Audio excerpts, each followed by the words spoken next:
നമസ്കാരം. ഇന്ന് നമ്മൾ കാണിക്കാൻ പോണത് വളരെ സിമ്പിൾ ആയിട്ടുള്ള ഒരു ഒഴിച്ചു കൂട്ടാൻ പറ്റുന്ന ഒരു കൂട്ടാനാണ് കേട്ടോ. വളരെ ലൂസായിട്ടുണ്ടാവും. ഇതിനെ വറുത്ത പുളി എന്നാണ് നമ്മൾ പറയാം. വറുക്കുക എന്ന് പറഞ്ഞാൽ ഇതിലെ കഷ്ണം നമ്മൾ വറുത്തിട്ട് ചെയ്യണോണ്ടാണ്. അപ്പോൾ എന്താണ് ഇതിലെ കഷ്ണം എന്നുള്ളതൊന്നും കൂടുതൽ പറയണില്ല, നേരിട്ട് തന്നെ കണ്ടോളൂ.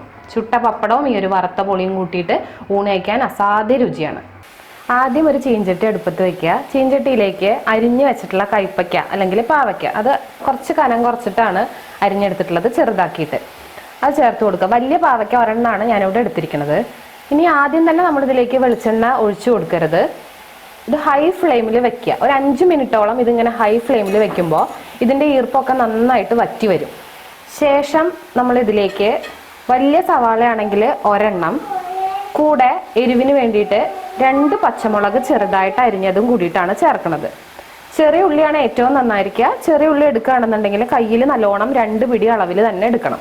ഇതിൽ നമ്മൾ വഴട്ടണ സമയത്ത് പച്ചമുളകാണ് ചേർക്കുന്നത്, അതുപോലെ അരയ്ക്കണ സമയത്ത് പച്ചമുളകാണ് ചേർക്കുന്നത്. 2 മുളകും നമ്മൾ എരിവിന് വേണ്ടിയിട്ട് എടുക്കുന്നുണ്ട്. ഇപ്പോഴും നമ്മൾ എണ്ണ ഒഴിച്ചിട്ടില്ല കേട്ടോ. അതിൻ്റെ വെള്ളമെല്ലാം വറ്റി കഴിയണ സമയത്ത് നമ്മളിതിലേക്ക് വെളിച്ചെണ്ണ ചേർക്കുകയാണ്. വെളിച്ചെണ്ണയിൽ തന്നെയാണ് ചെയ്യേണ്ടത്. കുറച്ചധികം വെളിച്ചെണ്ണ ഒഴിക്കുക. ഒരു 3 മുതൽ 4 ടേബിൾ സ്പൂൺ വരെ എണ്ണ വേണം.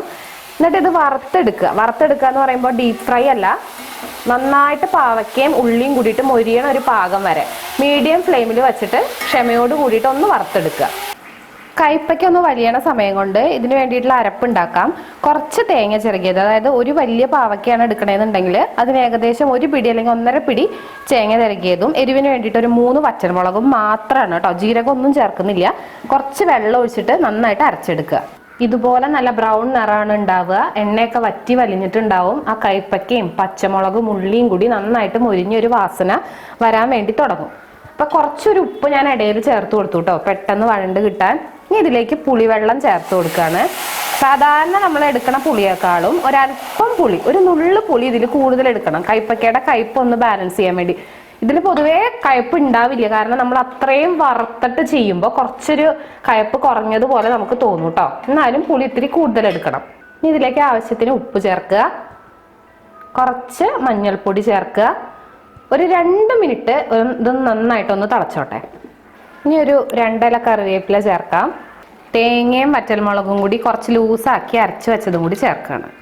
തേങ്ങ അരച്ചത് ഒരുപാട് തിളക്കരുത് കേട്ടോ. പുളി നമുക്ക് പുളിക്കൊരു വേവുള്ളതുകൊണ്ട് 2 മിനിറ്റ് തിളപ്പിച്ചു. തേങ്ങ അരച്ചത് ഒന്ന് പതഞ്ഞ് ഒന്ന് തിളച്ച് വരുമ്പോൾ തന്നെ നമുക്ക് തീ ഓഫ് ചെയ്യണം. ഇതുപോലെ നല്ലോണം ഒന്ന് പതഞ്ഞ് പൊന്തണ ഒരു പാകത്തിൽ ഞാൻ തീ ഓഫ് ചെയ്യാണ്. ശേഷം ഇതിലേക്ക് വറുത്തിടുകയും കൂടി വേണം കേട്ടോ. കുറച്ച് വെളിച്ചെണ്ണയിൽ കടുകും ഒരു 1/4 ടീസ്പൂൺ ഉലുവയും 2 വറ്റൽമുളകും കൂടിയിട്ട് വറുത്തിടുക. അങ്ങനെ വറുത്തിടും കൂടി കഴിയുമ്പോൾ നമ്മുടെ വറുത്ത പുളി റെഡിയായി. നല്ല സ്വാദുള്ളൊരു കൂട്ടാനാണ്. കൈപ്പക്കയാണ്, ഒരുപാട് കയ്പ്പാണെന്ന് വിചാരിച്ചിട്ട് ആരും ഇത് പരീക്ഷിക്കാതിരിക്കേണ്ട. പിന്നെ ഇതിൽ ചെറിയൊരു മോഡിഫിക്കേഷൻ നമുക്ക് ചെയ്യാവുന്നത് എന്താ വെച്ചാൽ, ഇതിൽ ചെറിയൊരു കഷ്ണം ചേന വേവിച്ചതൊന്ന് ഉടച്ച് ചേർക്കുകയാണെന്നുണ്ടെങ്കിൽ കുറച്ചും കൂടി സ്വാദാണ്. ചേന ഇഷ്ടമുള്ളവർക്ക് അങ്ങനെ ചെയ്യാം. ഇനി ഇതിൽ ഉള്ളി ഇഷ്ടമല്ലാത്തവർക്ക് ഉള്ളി മുഴുവനായിട്ട് ഒഴിവാക്കാം കേട്ടോ. അതിന് പകരം പാവയ്ക്ക മാത്രം ആദ്യം ഒന്ന് വറുത്തെടുത്തിട്ടും ചെയ്താൽ മതി. അപ്പോൾ വറുത്ത കഷ്ണം ഇങ്ങനെ കൂട്ടി ഉണ്ണുമ്പോൾ ആ വറുത്ത കൈപ്പക്കയുടെ കഷ്ണം കടിക്കണത് ഒരു പ്രത്യേക സ്വാദാണ്. ഇതിൻ്റെ കൂടെ ചുട്ട പപ്പടമാണ് ഏറ്റവും നല്ല കോമ്പിനേഷൻ. ഈ ഒരു വറുത്ത പുളിയും ചുട്ട പപ്പടവും ഒരു ഉഗ്രൻ കോമ്പിനേഷനാണ്. അപ്പോൾ ഉണ്ടാക്കി നോക്കുക. അഭിപ്രായങ്ങൾ കമൻസിൽ അറിയിക്കുക. ഇതുപോലുള്ള പുതിയ വിഭവങ്ങളുമായിട്ട് വീണ്ടും കാണാം.